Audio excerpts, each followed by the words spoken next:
Hi,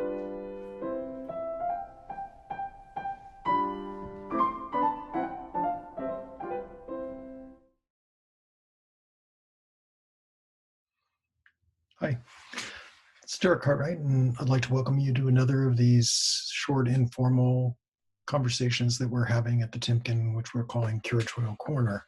I wanted to talk today about a project that I've worked on for some time, and unfortunately isn't on view to the public right now, but through this new technology, we'll try to bring you into the galleries and show you what you could be seeing if we weren't in the middle of this awful um, health crisis. So bear with me.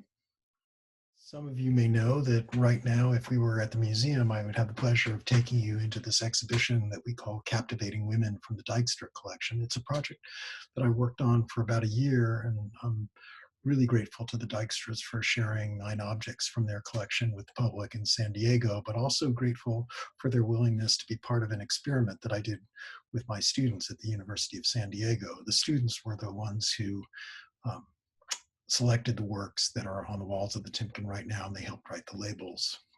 And they also helped write the brochure, which I'm showing you the cover of on this slide, along with the detail of a painting by a Scottish artist named Robert McGregor, which was a particular favorite of my students. And I think you can see why. It's just a really lovely image by an artist who's not especially well known today, but who is capable, I think, of doing some really great things. A little bit of background about the show.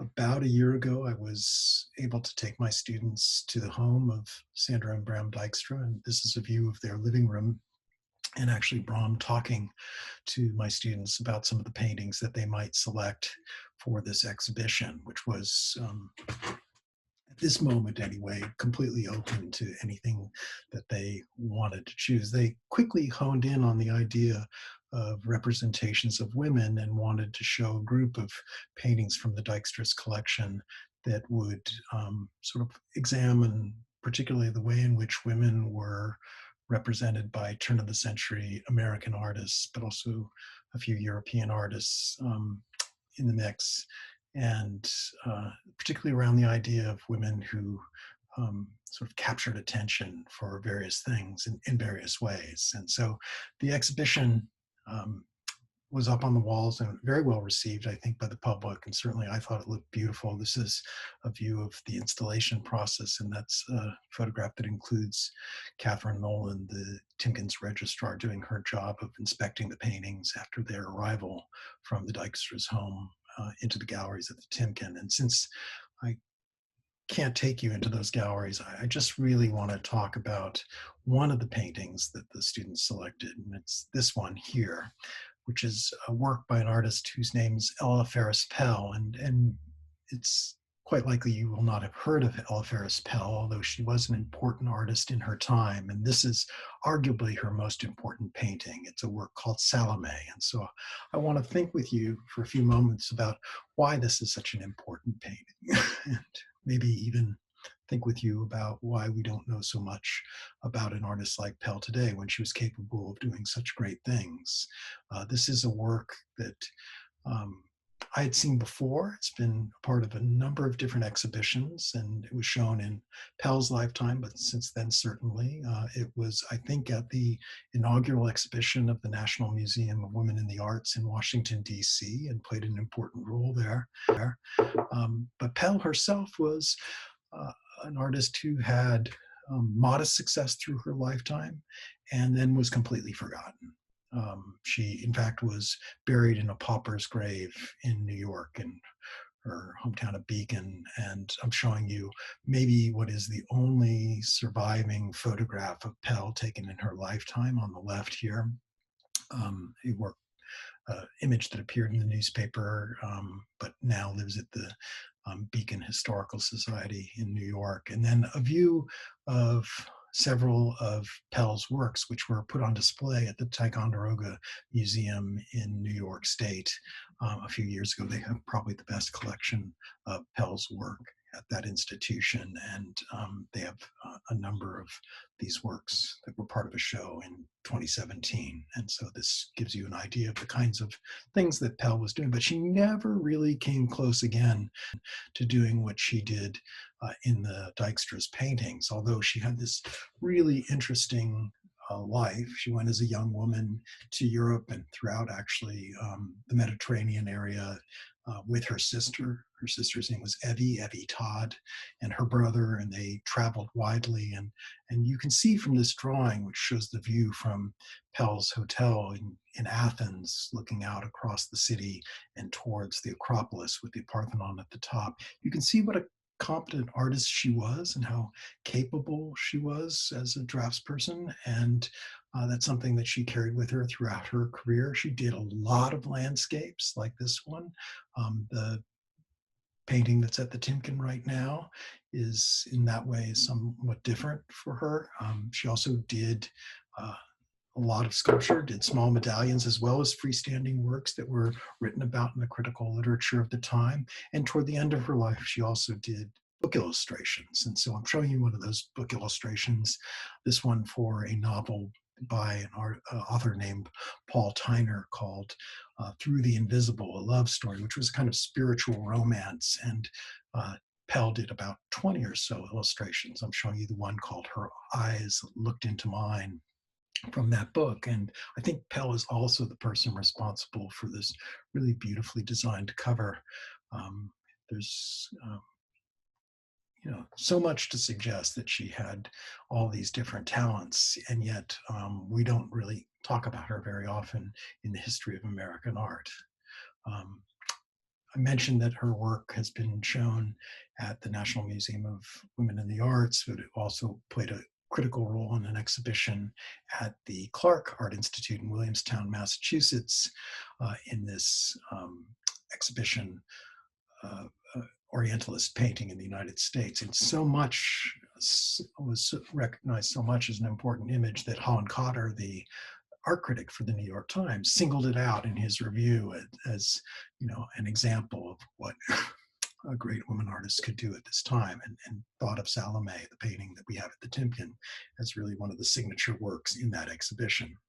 And certainly there's evidence to show that even in the 1890s, Pell was looking back at that trip that she made to the Middle East as a young woman and bringing that knowledge, those sources to bear on a painting like Salomé. Bram Dijkstra, the owner of the painting, has written really convincingly about this work and how it fits into a larger context of femme fatale imagery in American and European culture. In fact, I first encountered this painting when I was a graduate student and read Bram's book cover to cover and saw, of course, Salomé on the cover of this really important text. I think Bram does such a nice job of understanding how an image like this fits into a broader phenomena within the culture of the turn of the century. And so I've always wondered about the painting, and it was such a thrill to be able to bring it into an exhibition at the Timken. But I think what Bram does in the book needs to be brought out a little bit in a way that we weren't able to do in the exhibition, because the show is about more than just Salomé. But if you think about where does this picture come from, you have to see it as part of a much larger family of images that grows to popularity around the last decades of the 19th and into the early 20th century. And I think its difference from a painting like this one that I'm showing you right now by a French artist, Henri Regnault, is important. So this is a painting that Regnault shows at the Salon in 1870 in Paris and receives a lot of attention. Camille Lemonnier, whose quote I'm showing you here, writes for several pages in his Salon criticism from 1870 about this painting, and talks about how this sort of smiling young woman really is so dreadful and evil, and that was part of its compelling quality, that audiences could not look away from this symbolic violence of Salomé. It's a painting that today lives at the Metropolitan Museum of Art in New York, but I would say the approach that Pell takes to this painting is quite different from what we see Renfort. Different too from the kind of symbolist works that an artist like Gustave Moreau um, makes. And he's taking the same scene of Salome, this young woman who, as a reward for her dancing skills, is given anything she wants by King Herod. You see him sort of in the shadows in the background of the image at left. And what she asks for, of course, is the head of John the Baptist on a platter. And so in a work like The Apparition from the Musée d'Orsay, or even in the Met's small panel picture of the same subject, you get a sense of this terror that this young female can bring to the life of John the Baptist just because of her vindictiveness.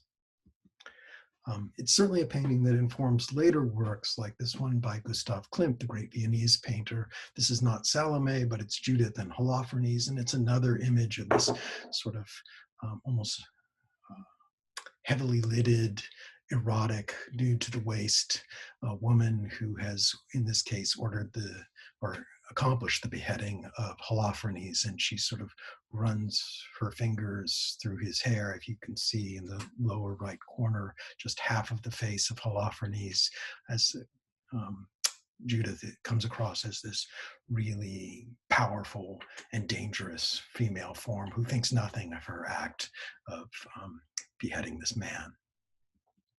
It's so markedly different from what Pell does when she's given the same opportunity. You know, this very young girl in Pell's composition looks self-reflectingly down, seems to be absorbed in her own thinking about what she's commanded. Her platter in her hands has not yet received the head, and you get a sense that this is all about apprehension and looking with some regret at the decisions she's made. And I think that that attitude is what distinguishes Pell's composition from so many of the others I've just shown you. And the fact that she's a woman may have something to do with her choice in representing this scene so differently. I'm struck too that scholars like Lois Marie Fink, who've also written about this painting, noticed right away that it's Pell's difference from her contemporaries in choosing the subject matter that makes this such a special work. And so I'm showing you on the left a detail of the signature, which lets us know that the painting was done in Paris in 1890, but also because of Fink's research, we also know that it was shown at the Salon and would have been seen immediately by everyone who encountered it there as different from those earlier examples that I just showed you by Henri Hainaut and others. It's an image of a person who is, as Fink says, reflecting on the consequences of her act. And it's one of the things that makes it so remarkable for its time. We know that Pell herself reflected on this painting, and modestly. She, when was asked about it, did not consider it to be her most important work, although it's certainly was a significant work. And she talked about how she showed it not only in Paris, but also at the National Academy of Design exhibition and several other cities around the time. But she said, when asked about it, that the picture represents Salome at a moment when she first discovers the head of John the Baptist. That is, it's brought back to her after she's commanded the execution. And Pell herself noted that the painting is about a kind of revulsion against the ugliness of this act that she's commanded. And I think that's part of the reason why a painting like this fits in so well with this exhibition of captivating women. This is a woman whose actions and her attitude and the way in which she's painted by Pell captivates our attention. It's a painting I wish I could show to you in person, because it does have a kind of impressive presence that you will really appreciate when you go to see it at the Timken. And I hope you will get a chance to do that soon. In the meanwhile, stay safe and stay healthy. I hope you're doing well. Thanks.